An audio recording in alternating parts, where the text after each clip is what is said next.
Hey everyone, okay, so today I'm going to be talking about eyeshadow mistakes and how to correct them and how to rectify them and just kind of annoying little things that sometimes we do that we shouldn't do, or we would be better off doing something slightly different to make application and just the finished result look much better.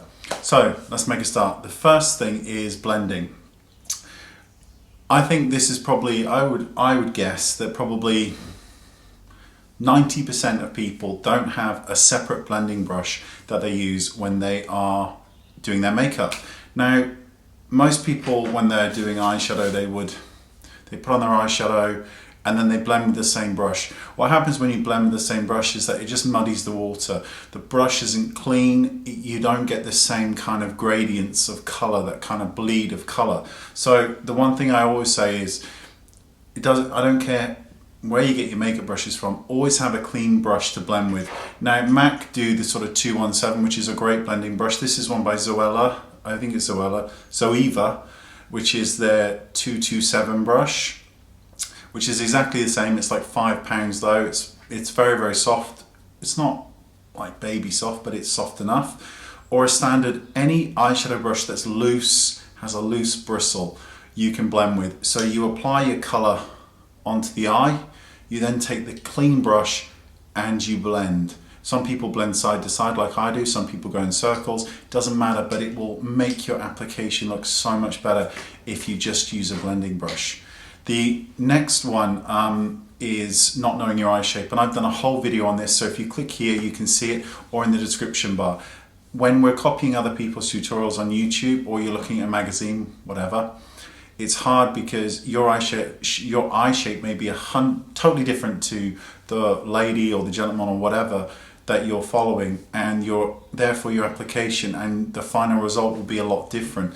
Understanding your eye shape, whether it's standard, hooded, sort of downward turned or upward turns or whatever, can just it can go a long way to making your eyeshadow application look a lot better. So understand your eye shape, and you can then, it just makes things so much more easier. This is a good one. This is extending your eyeshadow. What happens, and especially because we're using a blending brush now to blend our eyeshadows, if you're putting your eyeshadow on here, always stop just short of where you want your eyeshadow to end. If you just stop short, because the blending brush, when you blend, you extend out inwards and outwards. So if you think that you've just stopped short of the lash line and then blend, you're extending it out anyway. So always stop just shy of where you want it to end, because you will blend and that will extend. And oftentimes we don't, we just take our eyeshadow all the way across, then we blend and suddenly it's out here. So it's kind of it's kind of simple.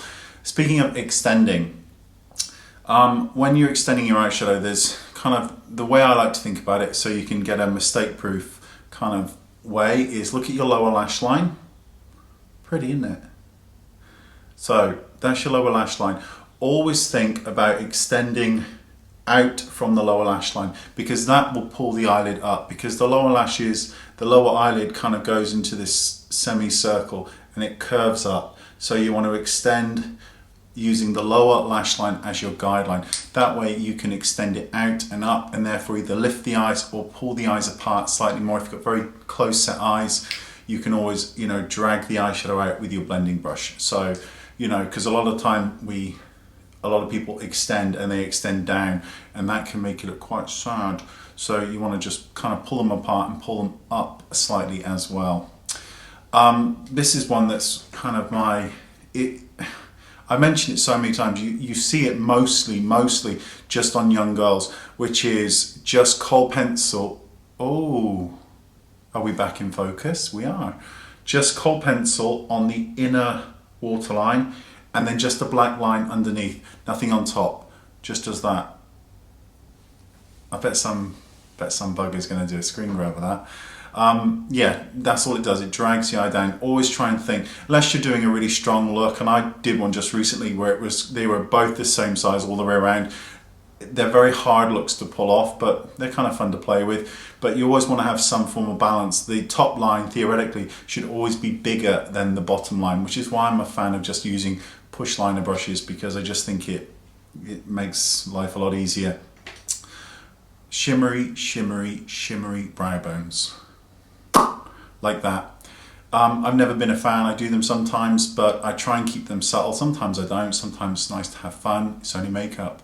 But really heavy, shimmery brow bones are really 80s. They're very Dynasty. They're very Dallas. They're not a good look. And if you've got a hooded eye, it just screams a look at it as well, because oftentimes with a hooded eye, when you apply it here, you're hitting some of that hood, so you're just emphasizing the fact that you've got a hooded eye. If you've got a really, really large eye and you really highlight the brow bone, you're just drawing even more attention to the fact that you've got a really large eye. So I always think if you want to kind of highlight the brow bone with a bit of shimmer, use a really, really small brush and use it really, really fine right by the kind of tail of the brow as well, because it just kind of looks a bit more modern. And lastly is your eyeshadow brushes. If you've got a small eye like I haven't got a big eye, I haven't got a lot of space, using a brush like this size, which might be fine when you're doing like a smoky eye, but for detail work makes no sense. You pick your eyeshadow brushes based on the size of your eye. So a smaller brush like this is much more realistic for me to apply a kind of wash of color, or much more realistic to apply it just to the outside corners before I blend it or extend it out, than is a really, really large brush like this, because great for really big lids, but those of us that don't have amazingly large eyes and all that, we really need to pick our brushes based upon the size of our eyes. And also, you know, this is just the last time I'll ever mention it, I promise, it's much better to get makeup from the market than it is to get your brushes from the market. Buy the best brushes you can possibly afford, because they will take you farther than the best makeup but the most poorly designed brushes. Oh, I've got one more tip for you, because this is something that happens all the time.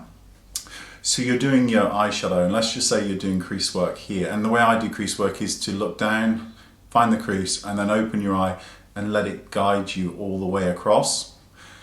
What happens is, and all the time, pop it in, and most people do this, they're really, really harsh with it, and the brush splays, and as the brush splays, it becomes a bigger brush, and you therefore get more shadow up higher than you really want. Whenever you're doing eyeshadow work, you want to be as gentle and delicate as possible. You want the brush to barely move, and you want there to be virtually no skin movement, which is why good brushes are excellent. So rather than doing this, you are literally just being very delicate, very gentle. Imagine you're doing your makeup on your favorite celebrity, you would be very gentle.